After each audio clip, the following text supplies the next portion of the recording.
Okay. So, knowing again that Indonesia has a very high illiteracy rate across the country, so not everyone has the access and privilege to go to school and receive quality education that can teach them of what makes a good leader, and as well as understanding the basics of our country's politics. So, what do you think are the determining factors on who people vote for?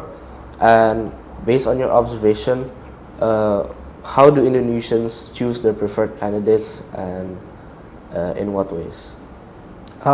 Sorry, can you repeat again the questions? Okay.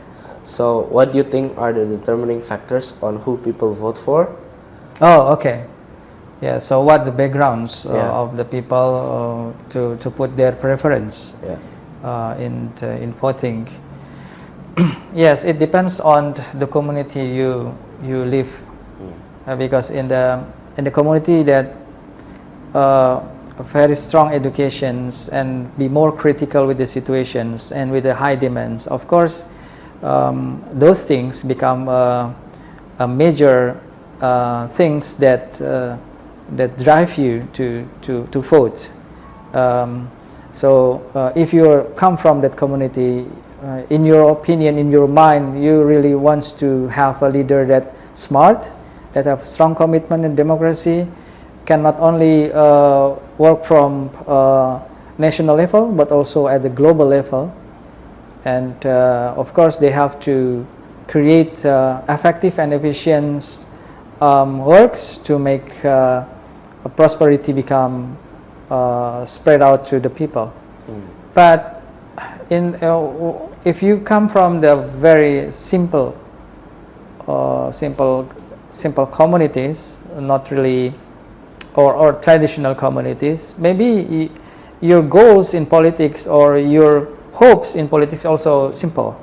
As long as you can have can fulfill your basic needs, like food, things that if those things already been provided enough, that's enough. You don't really care about other things. So the background where you live, I think, really determined the way you vote.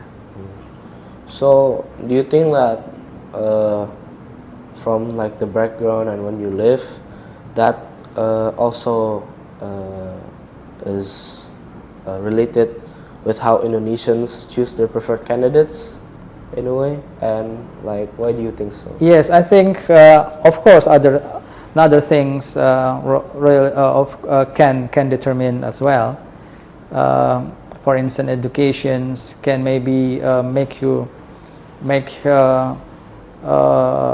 new you about how you then become different with your background.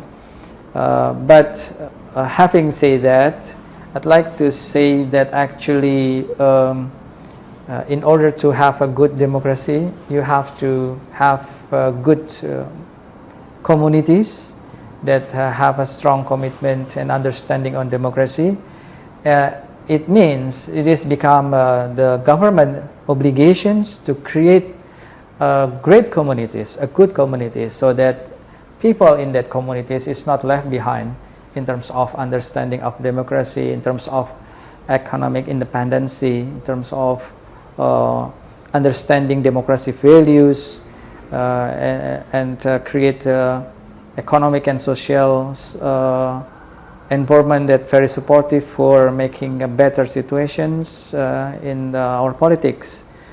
Only with those kind of communities that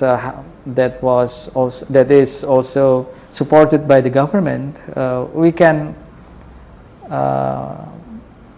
have much more hope in the future. Okay. And have these communities, like you say, good communities, has the government started to create those in Indonesia, so that like the whole community can be committed to find and committed in democracy, and so that they know what type of leader to look for. Yes, I think to be fair, of course, government have tried to create better communities, but I think it's not yet really optimal.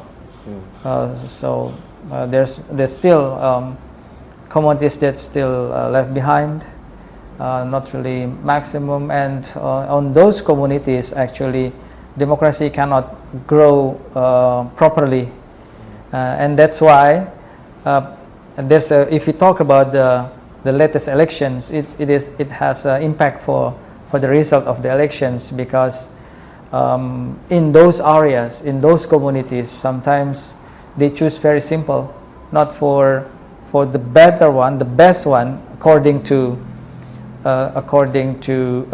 some people that really understood which candidate is better, but the terms of better is quite different with those communities, which is actually in fact not really the best candidate that was voted by them.